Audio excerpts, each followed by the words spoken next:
Hi, guys. Thanks so much for joining us today. I'm so pleased to be joined by Lydiah Owiti-Otienoh, who is the founder and CEO of the Foreign Born Military Spouse Network. Hi, Lydia. Hi, so How nice are you to be with you today? here today, Sue. I know we've had a great time chatting in the background about raising multicultural children, about travel. It's been wonderful. But for those people who don't know you, can you tell us a little bit about your military spouse journey? Oh, wow, that's a long one. I arrived here over a decade ago, probably 11, 12 years ago, after marrying my then service member. I was very excited. Um, a lot of anticipation with what's gonna happen, my first, marriage, what do I expect? I was looking forward to have kids and just the adventure. But some things did not pan out as I expected. But anyway, we are here today, and probably I'll have the opportunity to share a little more of that with you. I am a veteran spouse now. My husband served from 2008 to 2020, 12 years. We got married in 2011, so together we served for about 9 years. But the moment he got in, we started to date. Mm. I feel like I have served with him since 2008. We currently are in a small town called Southbury in Connecticut, and we have three children. I guess that's it for now. I'll wait for the next and I will fill you into my military service. Yeah. And so, what was the biggest surprise for you about marrying into the military, about marrying into the US military? Oh, wow. Let's see. First, the fact that the military service is something that is so woven into the American fabric. There are celebrations around military, there are traditions, and sometimes even some everyday conversations happen around, honoring uniformed service. This is because coming from a country where military is not at all part of civilian life, that level of, visibility is really something that I respect. That was really both very beautiful and very interesting for me to know. And it just reminded me of just how central military life is in America. But also, uh, in that sense, you can feel very invisible if you're someone who is foreign born in that environment. Did you live on installations then? Did you guys live on base usually? Never. We never lived on base. In fact, one very interesting thing is that I found out about my identity as a military spouse when my husband was retiring. Mm. Mhm. So you were kind of like that 75% that just doesn't live on the installation. So I think like that's a little bit makes it a little bit harder to um, you know, tap into that military spouse network.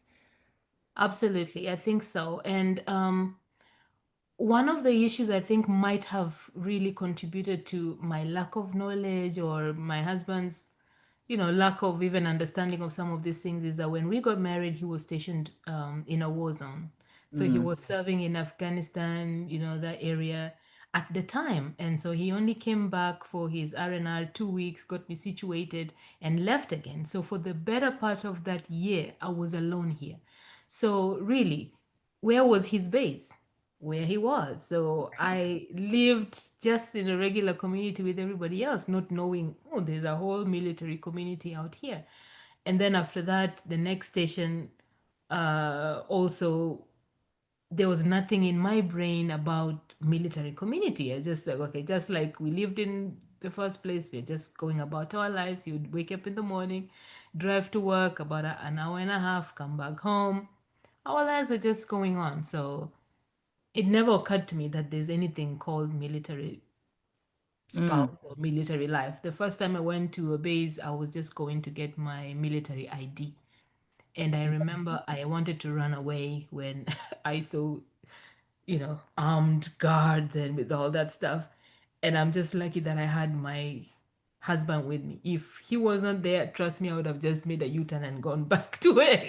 Yeah, I imagine that was really intimidating. Like that's got Yeah. to be Ah. entirely different reality than what you came from. And Yeah. actually, even if you were born in the US and you're not familiar with the military lifestyle, that would be an entire different experience than what people came from. It is so intimidating. It is, I don't know. I think maybe it's meant to be that way, but I don't think I would have even dared. The questions, can I see your ID? Can I? And the guy was so, as I don't know whether it's unwelcoming by intention. I don't know.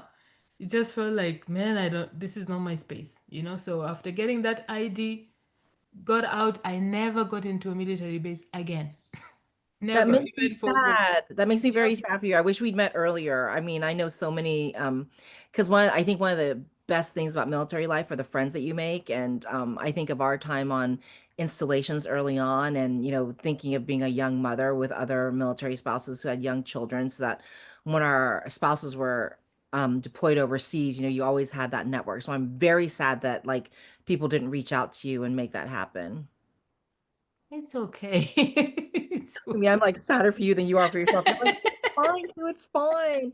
So, other than, I mean, like, what are some? I know that that's a challenge that comes for all military spouses because I think a lot of military spouses actually don't go the installation and they actually don't find the resources or the military spouse friendships until Hmm. until they move or Yeah. whatever. But I have to think that there's some other challenges that are unique to foreign-born military spouses or exacerbated by virtue of them being foreign-born. Is that true? You are absolutely correct. In fact, when I knew about my identity as a spouse, then I started asking myself the questions of how come I did not know? Where is the disconnect between me being a spouse and me not knowing about it and me not knowing the ecosystem around the support that I could have received and made my life a little better? So I dove into research with my capstone as I was a deployed fellow with Blue Star Families to just figure out what are these challenges that we face as foreign-born spouses that then the experience can be a little bit different for us. And there are definitely several challenges, but a few would stand out for me, and I listed them in the research that I did. Number one is unrecognized credentials. So imagine you earn a nursing degree, an engineering license, a law degree like mine, and then you are watching it gather dust because US boards, US system require very, very costly evaluations or additional schooling for you to actually use those degrees. And then you're asking yourself, wow, I thought I went to school for about 7 good years to be a lawyer, and then have practiced also for this years. Why would someone be thinking that I am really not what I'm saying I am? I remember spending a lot of money evaluating my law degree every time an employer asked, because I'm seeking this employment in this state, and they're going like, oh, um, we don't recognize that degree. Could you help us understand if it's an equivalent? So you're paying Right. probably $400, $500 every time someone asks for it. And the worst part is they're sending it directly to the employer. And so you're not receiving it. So every time an employer asks, you have to spend more money, more money, more money. You're not earning money, but this one income from which the family is depending, you are spending it on things that you're not even sure if are going to make a return. The other thing is there are very complex systems in America, and I'm not sure whether that is by design. Immigration paperwork is just a nightmare. Enrolling children in school, sometimes you think, oh, this should be straightforward. No, it's not. Learning what is a credit score? What like I come from a very we come from, like, where I come from is a very cash based economy. Credit is not something that is usual. You eat from what you have, and if you don't have it, you just simply don't have it. So then you come here, and I remember one time my husband going crazy in the very few phone calls we had when he was deployed, screaming, "You are destroying our financial future." And I'm like, hold up, what are you talking about? You know? And he's like, well, the credit score has gone down, our credit utilization. I'm like, what are you talking about? I don't understand this jargon. And he's like, okay, make sure the card you're using is written debit, not credit. So now I'm looking at these cards and I'm like, okay, so this is debit, this is credit. Of course, I know the difference. But when I went to the store, I never thought that, okay, if I use one there's something that is attached to the Right. credit card and all that stuff. So I had to like start learning all this stuff afresh. And then there's navigating the military healthcare system. I'm just like, wow, what is this? Which one is this? Which one is this? And getting this and getting approval, I'm like, is a nightmare, you know? Every process feels like Wow. a maze that is never ending and the stakes are higher and higher when you're not fluent in the language. Imagine having to go all through this and you don't even speak English. So those complex systems and then the culture that sometimes is different from yours, communal versus individualistic. Not really expected. I come from a place where everyone is for everyone. People are so warm and welcoming. And you come as a visitor to a place, people welcome you in a different way. You know, there's neighbors coming with food, their kids always coming around and things like that. Then you come to a place where it's total silence. You even question whether it's okay to say hi to somebody or even smile, you know? So that was different. And then the third one for me was, the barriers to employment. That sometimes, even with the right visa, even with the right credentials, even with the right experience, many employers will still hesitate to employ you. The reason, oh, your credentials are foreign, your experience is foreign. We can't trust that the person we're going to be talking to on the other end is going to be telling us the truth about you. The things that you hear are so disheartening. And so as a result, unemployment for foreign-born spouses soars around 70%. That's a reality Wow. that people really do not know. Most foreign-born spouses are unemployed. um, the numbers are 70% plus. That's Because if crazy. you add the visas, if you add the lack of credentialing and all that stuff. If I can give an example of mine, when I got in and I was trying to reestablish my law, I'm told, okay, you gotta go back to school. Then I'm like, okay, I guess just, strap my boots and get on with work. And then in one of my very rare phone calls again with my husband as he was away, I tell him how I'm excited to go back to school. I'm going to enroll in this. I just need this and that. And he says, did you know that if you want to study law and you're studying law in Delaware, where you are, our next station, I don't know where it's gonna be, and it might be a state that has no reciprocity of license with your law license. And I'm like, what do you mean? Talk to me like a 2-year-old. He says, if you're licensed in Delaware, you're licensed in Delaware. If you go to the next state, you need to be licensed there as well. So I'm researching, and it seems like it might take a year or more to even get licensed in another state. And then he's telling me moves are between 1.5 to 2 years. So I'm figuring out by the time I get this license and maybe figure out a job, then it's time to move again. So that light kept on dimming and dimming and dimming. And the last one is cultural isolation and language gaps for foreign-born spouses. Most of the time, you feel othered, even at base events. You're sometimes unable to find, fellow spouses who truly understand both that lifestyle and your cultural background that can make this experience more familiar. And that can be very deeply lonely. And I know for myself that it came to a point that I was severely depressed after 3 years. I had to go back to a place that felt more familiar, somewhere that gave me a little bit more of a cushion. And I went on to see a therapist and things like that that got me over, even made me understand that I actually was depressed because I had not put a name to why I was feeling the way I was. I just knew that every day waking up was so difficult. I could be just crying over nothing. Sometimes I'd look at my kids and feel like some negativity.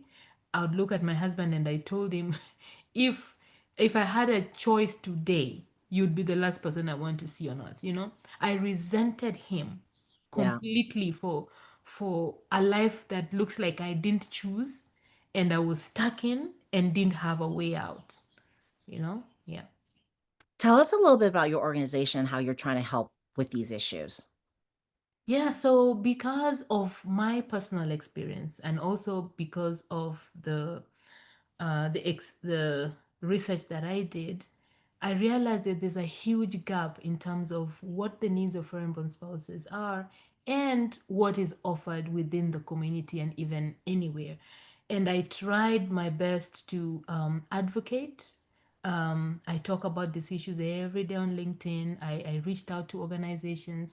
I even curated some particular programming but for foreign-born spouses while I was at Hiring a Heroes and even Blue Star Families, but that didn't feel enough. Okay, the outreach and outpouring of, hey, I need this, I need that. I found myself being the one that was talking to spouses all the time, offering the support.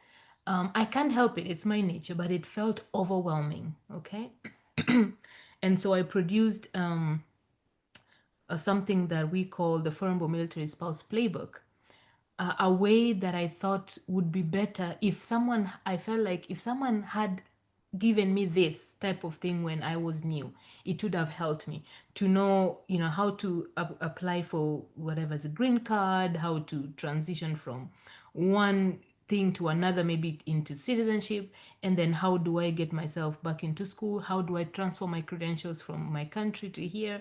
How do I approach childcare? How do I build community? All that. So I curated this, and it's now on our website where spouses can just, it's something you can refer to anytime without Lydia having to be the one to constantly talk to people about things. So I Right. found that really, really useful. I developed it over about a year and a half, and I'm really happy that it's there to support spouses. And we ask that if anybody knows about it, please share it so that foreign-born spouses don't feel like they don't know and don't feel lost.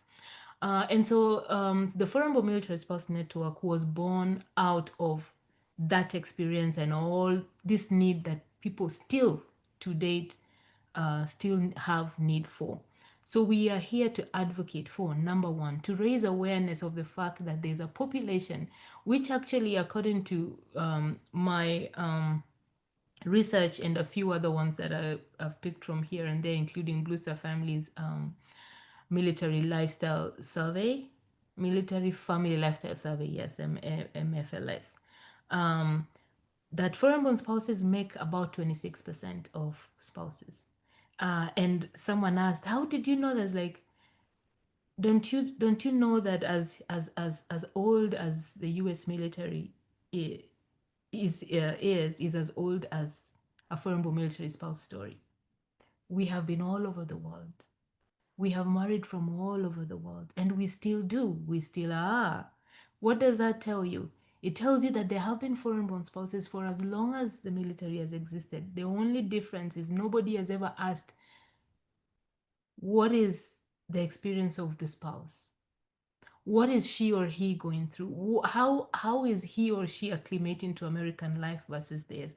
And how can we provide support that is relevant to them?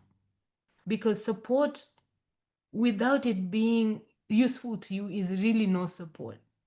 If you want me to come to an event and I don't feel like I belong to that, where do you start from? Making me feel like I belong, isn't it?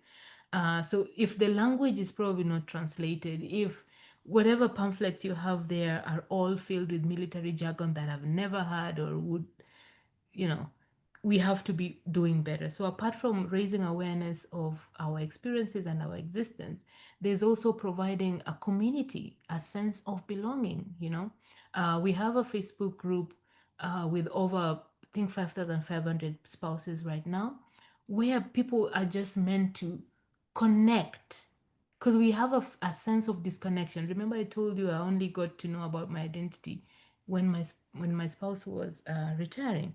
So if there was a community like that that I knew about, and I could feel like, oh, okay, I belong too. These are my people going through the exact same thing, feeling resentment like I am, feeling stuck, feeling lost, feeling confused like I am. And we can talk in a language that I understand, and we can share, you know, even recipes. People share even where to find a type of chicken, even where to find a type of bread.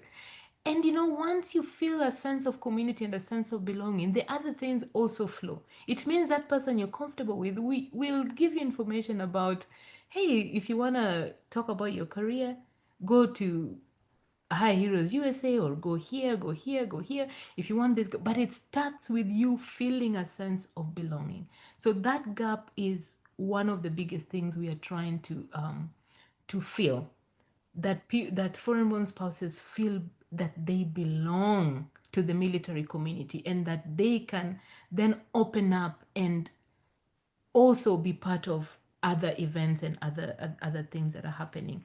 So Because there are a we lot of us realize, out there. say again? There are a lot of us out there. Oh, there are many, many, many of us out there. And guess what? Very isolated. Very, very isolated. Imagine this is a whole new country. You might not be speaking the language. You don't understand things. The culture is so, you're mourning the fact that you probably have lost a whole identity as a professional. You're trying to figure that out. Your parents or your community or network is 12 hours, 13 hours away from you. You don't know what to do, you know? So that sense of community is the most important one for us. But you Once you're in touched the on, community, oh, I'm sorry. You go were ahead. talking about all the great resources, and I know that in reading your highlight that you also had some really great community resources outside the military that you recommend for foreign-born spouses. Can you touch on those a little bit?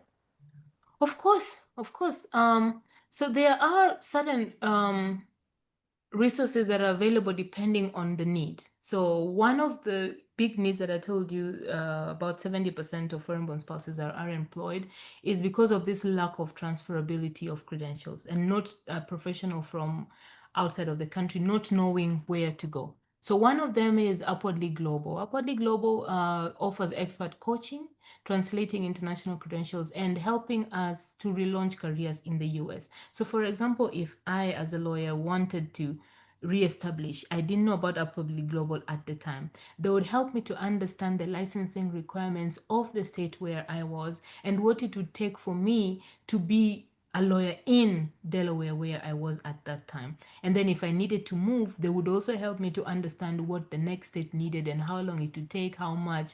And even when the employers were asking for, translation or evaluation, they would support me. We actually have a partnership with them, and as of June, which is when we have started our partnership, we offer even a free evaluation of credentials. So now we don't have to spend thousands of dollars Awesome. to evaluate. Upwardly Global is going to take care of that. And they're training us to offer the coaching services to our community so that when a spouse comes, they are being coached by a fellow foreign born spouse who understands their journey, which is an immigrant journey plus a military journey. Both combined, someone understands you and is able to guide you through whatever you need. Awesome. The other resource regards pro bono or low cost immigration clinics or